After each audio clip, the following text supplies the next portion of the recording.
देश में सबसे अधिक रोजगार निजी क्षेत्र और फैक्ट्रियों में मिलता है। झारखंड सरकार ने साल 2021 को रोजगार का वर्ष घोषित कर रखा है, लेकिन अजीब विडंबना है कि रोजगार के नाम पर झारखंड सरकार में शामिल प्रमुख घटक दल जेएमएम निजी कंपनियों के खिलाफ खुद गुंडागर्दी पर उतर आई है।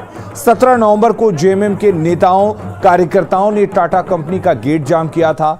स्थानीय लोगों को 75% रोजगार देने की मांग पर प्रदर्शन में कंपनी का ऑफिस पुणे शिफ्ट करने का भी विरोध किया गया था।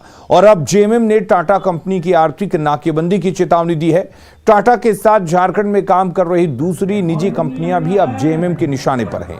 निजी कंपनियों पर झारखंड की खनिज संपदा और जंगल के दोहन का आरोप लगाते हुए पार्टी ने कड़ी चेतावनी भी दी है।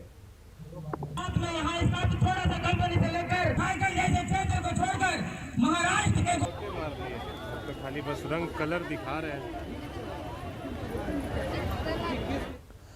तो निजी कंपनियों के खिलाफ जेएमएम की गुंडागर्दी से कई गंभीर सवाल भी खड़े हो रहे हैं। सबसे बड़ा सवाल यह है कि क्या ऐसी गुंडागर्दी जारी रहेगी तो झारखंड में औद्योगिकीकरण हो पाएगा? जब नया उद्योग आने को तैयार नहीं है तो क्या पुराने उद्योगों को परेशान किया जाएगा? क्या धमकी और गुंडागर्दी से राज्य में उद्योग पनपेंगे? बड़ा सवाल यह भी है। और सवाल यह कि आखिर आदिवासियों के नाम पर कब तक गुंडागर्दी की जाएगी? बारियों के नाम पर आखिर स्थानीय लोगों को कब तक बरगलाया जाएगा? कौशल विकास में फेल सरकार अनट्रेंड लोगों को नौकरी देने पर क्यों अड़ी हुई है? वहीं इस पूरे घटनाक्रम से सरकार के पास उद्योग और रोजगार को लेकर स्पष्ट नीति और क्लियर विजन का अभाव भी दिख रहा है।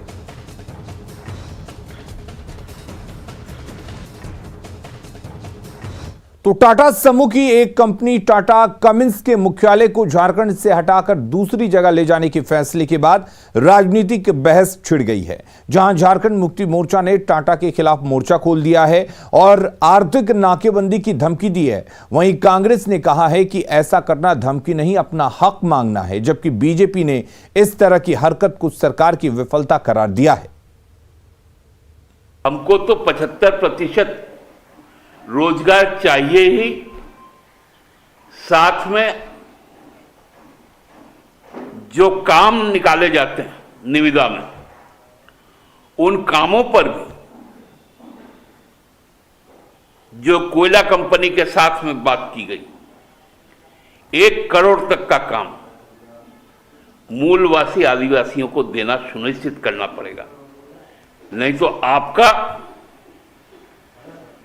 यहां पर चक्का जाम किया जाएगा। उसकी तैयारी हम लोग कर रहे हैं। तो मुख्यमंत्री जी इन बातों को नहीं सुधारकर उद्योगपतियों और व्यवसायियों के कॉन्फिडेंस को नहीं बढ़ाकर सिर्फ इस तरह का आंदोलन कराकर एक नकारात्मक संदेश पूरे देश में दे रहे हैं, जो कि निंदनीय है। मुझे लगता है चैरिटी बिगिंस एट होम।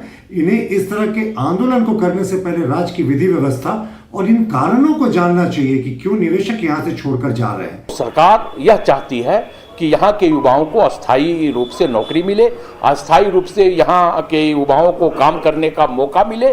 तो अगर ये अपना अधिकार और अपना हक अगर झारखंड के युवा मांग रहे हैं तो हमें लगता है कि ये धमकी नहीं है, बल्कि ये अपना हक और अधिकार मांगने का तरीका होता है। हाल ही में हिमाचल प्रदेश भारत का पहला ऐसा राज्य बन गया है जिसने अपनी 100% योग्य आबादी को कोविड-19 टीके की पहली खुराक लगा दी है। यहां तक कि प्रधानमंत्री नरेंद्र मोदी भी इसे लेकर हिमाचल की सराहना कर चुके हैं और उन्होंने हिमाचल को कोविड-19 के खिलाफ इस जंग का चैंपियन कहा था। जी हां, हिमाचल एक छोटा राज्य है, लेकिन यहां कुछ बेहद दुर्गम पहाड़ और रास्ते भी मौजूद हैं। तो आखिरकार हिमाचल प्रदेश ने यह सफलता कैसे हासिल की? टीकाकरण को लेकर नेटवर्क 18 और फेडरल बैंक की जागरूकता मुहिम संजीवनी अ शॉट ऑफ लाइफ आप तक लाया है हिमाचल की इसी सफलता से जुड़ी कहानी।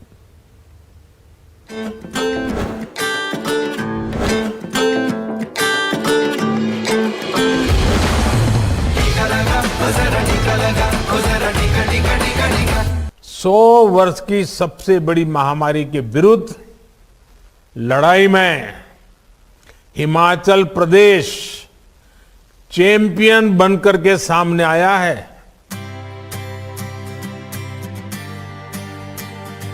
जब बात आती है कोविड-19 टीकाकरण की, तो हिमाचल प्रदेश ने सभी जरूरी काम तय नियम के मुताबिक किए। तो आखिरकार इन राज्यों ने कौन सा सही तरीका अपनाया? हम सभी हिमाचल प्रदेश से क्या सीख सकते हैं? We had worked very hard in the tribal districts because because of upcoming winters.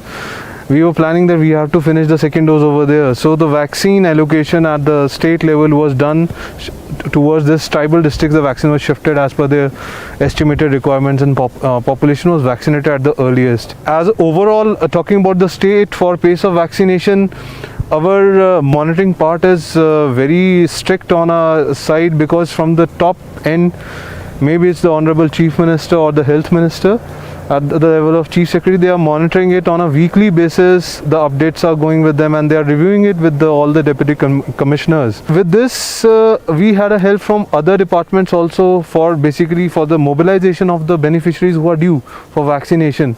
Last question to you. So I know every state is different, but if you had to, give a few tips as to what should every state be doing, which is applicable there, what the best practices with Himachal has implemented, what would they be?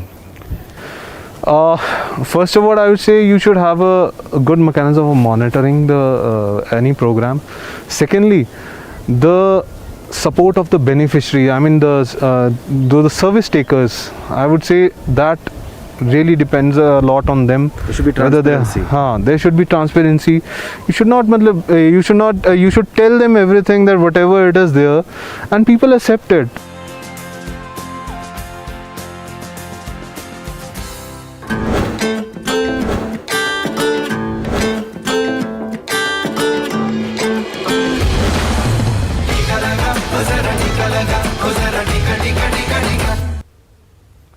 Ranchi की mayor Asha Lakra को BJP के केंद्रीय नेतृत्व ने बड़ी जिम्मेदारी देते हुए उन्हें पार्टी के केंद्रीय नेतृत्व की जगह दी है।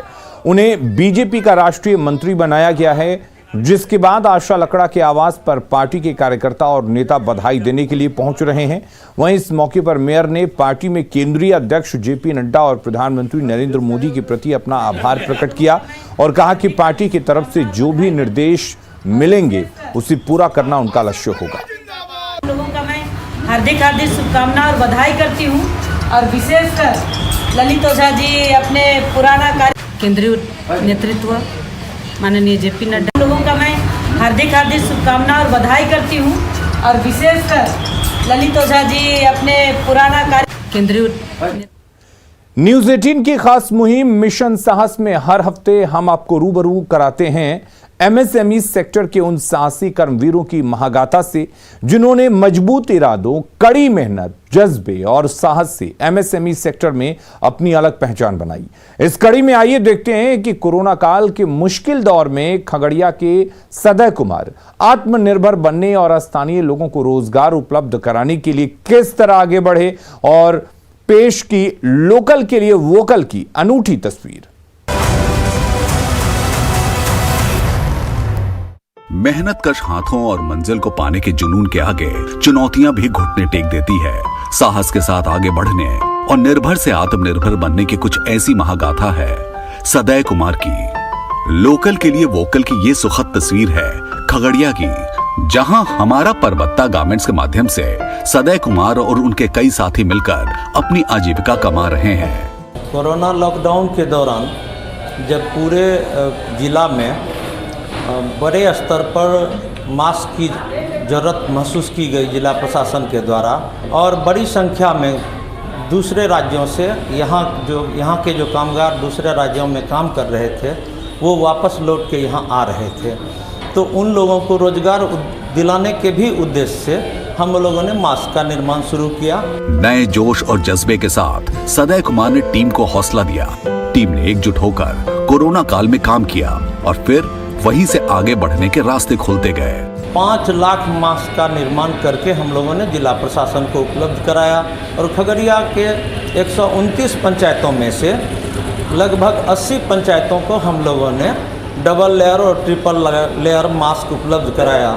उस दौर में सदय कुमार ने ठान लिया था कि स्थानीय लोगों को जिस तरह से रोजगार मिल रहा है उसे वो जारी रखेंगे।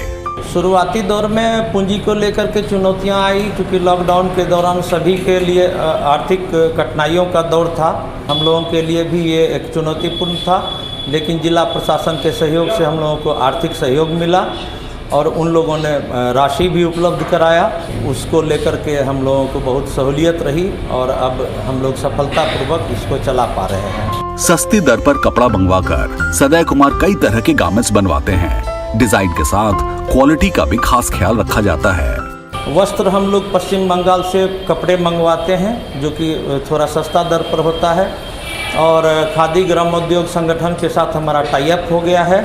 अभी फ़िलहाल हम लोग नाइटी, लूजर, Bermuda, half pant, shirt, kurta, pyjama ये सब हम लोग यहाँ निर्माण कर पा रहे हैं। स्थानीय लोगों की जिंदगी में उम्मीद का सवेरा लाने वाले सदय कुमार ने उन जरूरतमंदों को अपनों के बीच रहकर रोटी कमाने का सुनहरा मौका दिया और अब आत्मनिर्भरता का दायरा बढ़ाने की कोशिश कर रहे हैं। अभी 300 पुरुष महिलाओं को रोजगार हम उपलब्ध करा पा रहे हैं और उस वजह से वो अपने घर पर रह करके अब रोजगार प्राप्त कर रहे हैं और आमदनी कमा रहे हैं। विपरीत परिस्थितियों में अपने मजबूत इरादों से आगे बढ़कर जरूरतमंदों के मसीहा बनने वाले सदय कुमार को हम करते हैं सलाम।